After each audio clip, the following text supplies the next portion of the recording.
Assalamualaikum warahmatullahi wabarakatuh. Teman-teman semuanya, selamat berjumpa di channel ini. Pada Jumat 12 Juli 2024 bertepatan dengan tanggal 6 Muharram 1446 Hijriah, bertindak sebagai khatib di Masjid Istiqlal adalah Profesor Dr. Abutin Nata MA, dengan tema menanamkan karakter moderasi pada generasi bangsa sejak dini. Mari kita ikuti bersama-sama apa yang disampaikan oleh Khatib Abutin Nata berikut ini. Alhamdulillah alladzi lahul izzat wal jabarut wa biyadihil mulku wal malakut wa lahul asmaul husna wal man'ut. Salatu wassalamu ala Rasulillah wa ala alihi wa ashabihi wa man tabi'a hudah wa walah wa qudwatah wa uswatah. Asyhadu an la ilaha illallah wahdahu la syarikalah wa asyhadu anna Muhammadan abduhu wa rasuluhu la nabiyya ba'dah. Allahumma basalli wa sallim wa barik ala hadzal nabil karim wa rasulil azim sayyidina Muhammad wa ala alihi wa ashabihi ajma'in. Amma ba'du, fa ya ayyuhan nas usikum wa iyaya bitaqwallah faqad fazal muttaqun. Faqad qala Allah ta'ala fi kitabil karim, a'udzu billahi minasy syaithanir rajim, bismillahirrahmanirrahim. Wa kadzalika ja'alnakum ummatan wasata litakunu syuhada 'alan nas wa yakuna ar-rasulu 'alaikum syahida. Al-ayah. Sadaqallahul azim. Hadirin kaum muslimin sidang Jumat rahimakumullah. Alhamdulillah wa syukrulillah, kita panjatkan kehadirat Allah SWT dan kita mohon agar kita selalu menjadi hambanya yang senantiasa bersyukur. Allahumma salli ala Sayyidina Muhammad wa ala ali Sayyidina Muhammad. Kita sampaikan junjungan kita Nabi besar Muhammad SAW dan kita berdoa agar kita menjadi hambanya yang meneladani akhlaknya. Hadirin sidang Jumat rahimahullah, untuk kesekian kalinya khatib berwasiat melalui firman Allah, wa tazawwadu fa inna khairaz zadi taqwa wattaquni ya ulil albab. Berbekal dirilah kamu semuanya dengan takwa, melaksanakan segala perintahnya, menjauhi larangannya, dan bertakwalah engkau, kata Allah, kepadaku wahai orang-orang yang berfikir. Hadirin sidang Jumat rahimahullah, selanjutnya pada khutbah yang singkat hari ini kita ingin mengingatkan kembali, menyegarkan kembali komitmen dan tanggung jawab moral kita, yakni menanamkan karakter moderasi kepada generasi bangsa sejak dini. Karakter moderasi adalah satu sikap yang mengakui keragaman, mengakui perbedaan, dan berusaha mengelolanya secara arif bijaksana. Mengelola dengan prinsip tawasud sebagai dimukakan dalam surat Al-Baqarah ayat 143. Wa kadzalika ja'alnakum ummatan wasata. Berdasarkan prinsip ta'awun ada di dalam Al-Maidah ayat 2, wa ta'awanu 'alal birri wat taqwa. Berdasarkan prinsip tawazun ada di dalam Al-Baqarah 201, yaitu fid dunya hasanah wa fil akhirati hasanah, atau di dalam surat Al-Qasas surat 28 ayat 77, wala tansa nasibaka minad dunya. Juga berdasarkan prinsip i'tidal, prinsip islah, prinsip musyawarah, prinsip tawatun, prinsip-prinsip al-musawa, kesetaraan, kederajatan, keadilan, dan kemanusiaan. Ini pola model kita bagaimana melakukan moderasi di dalam kehidupan yang heterogen, yang majemuk. Pertanyaannya kenapa ini penting? Pertama, mengelola perbedaan adalah perintah Allah Subhanahu wa taala. Di dalam Al-Qur'an Allah menyatakan auzubillahi minasyaitonirrajim. Bismillahirrahmanirrahim. Ya ayyuhan nas, wahai sekalian manusia, inna khalaqnakum min zakarin wa unsa.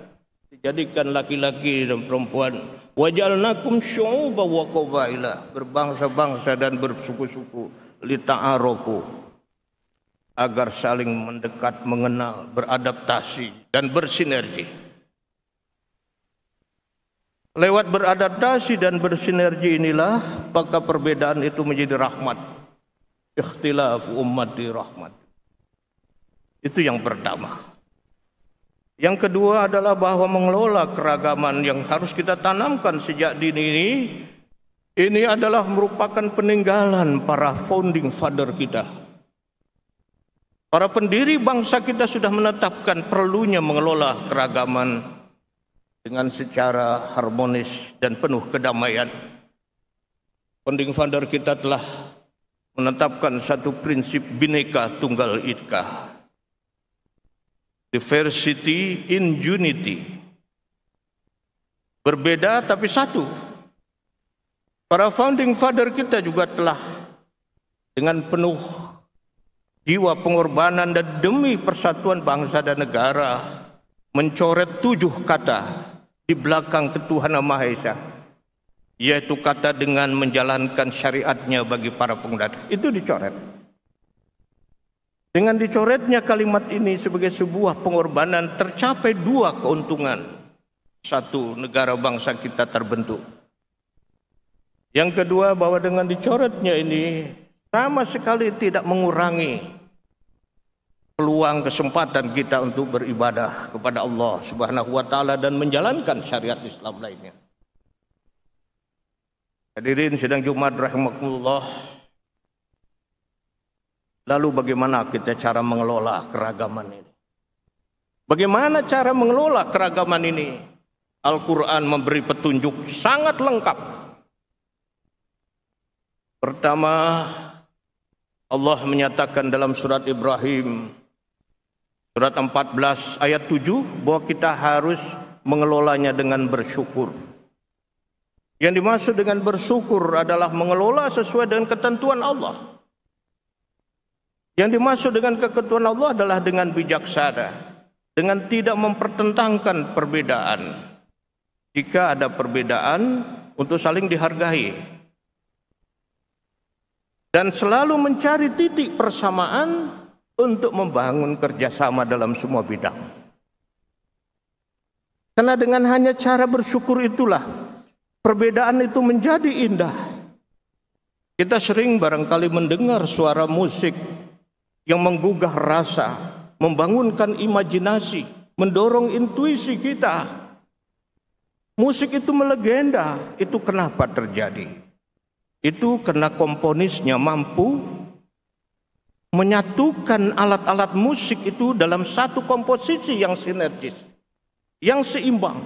Di antara bunyi-bunyi alat musik tadi, maka hasilnya adalah sebuah simfoni yang merdu. Kita mungkin pernah melihat lukisan yang indah, yang membangunkan imajinasi. Kenapa itu terjadi? Karena kemampuan pelukisnya untuk mengkombinasikan warna. Warna-warni sedemikian rupa ditata, sehingga menjadi satu lukisan yang indah. Indahan terjadi itu karena kemampuan mengelola warna-warni yang berbeda-beda. Mungkin kita pernah menikmati makanan yang lezat. Itu juga terjadi karena perbedaan bahan makanan, bumbu masak dan sebagainya yang dikelola oleh juru masak, oleh koki, oleh chef dengan cara yang sedemikian rupa sehingga menimbulkan selera. Ini manfaat yang kita lihat dari keragaman yang dikelola dengan cara arif bijaksana.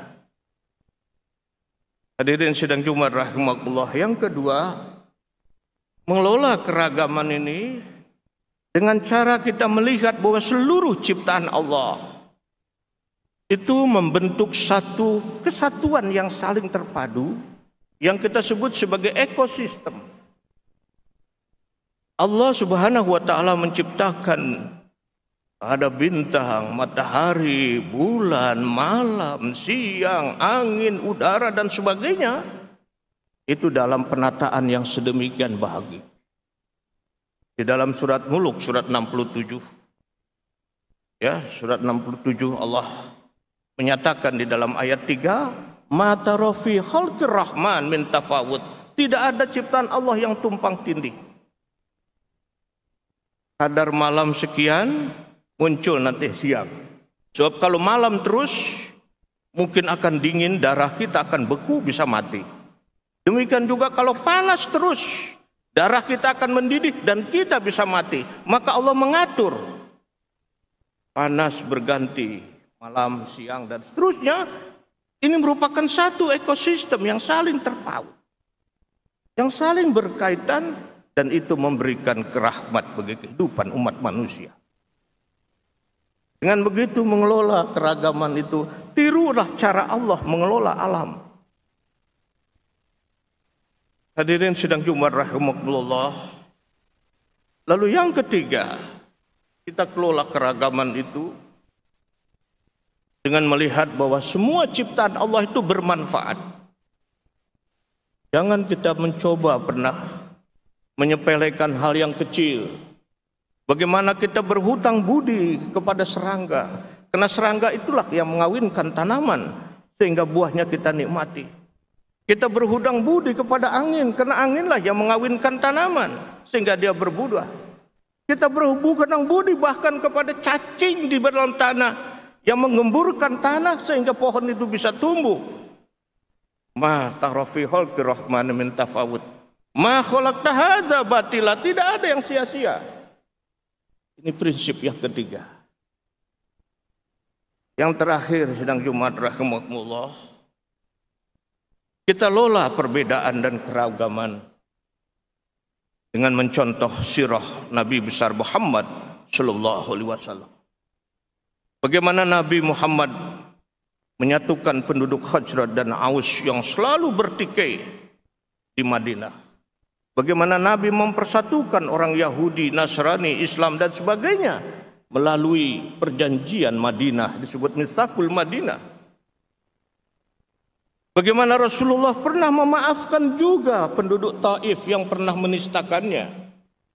Bagaimana Rasulullah pernah juga memaafkan seorang wanita Khaybar yang pernah meracunnya bersama sahabatnya Bishr bin Barra bin Ma'rur, sehingga Bishr bin Barra bin Ma'rur meninggal dunia, tapi oleh Rasulullah dimaafkan. Bagaimana Rasulullah juga memaafkan penduduk-penduduk kafir Quraisy pada saat Futuh Mekah dengan memberikan pengampunan secara merata. 4 hal ini di dalam Al-Quran, di dalam sirah Nabi Muhammad sungguh lengkap dan menjadi modal bagi kita bangsa Indonesia untuk mengelola keragamannya. Dan dunia sudah tahu Indonesia dikatakan sebagai the miracle country in the world. Indonesia is the miracle country in the world. Indonesia adalah negara mukjizat di muka bumi. Kenapa? Karena penduduknya paling heterogen di dunia, tetapi bisa dikelola dengan baik. Sementara di belahan dunia sana, tingkat heterogenitasnya tidak seheterogen Indonesia, tapi juga belum berhasil menyatu padukan menjadi satu kekuatan yang memberi manfaat. Inilah yang bisa kita sampaikan pada khutbah kali ini. Mudah-mudahan Allah SWT beri taufik hidayahnya kepada kita untuk dapat mengamalkan ajarannya ini demi persatuan dan kesatuan dan demi kemajuan bangsa kita.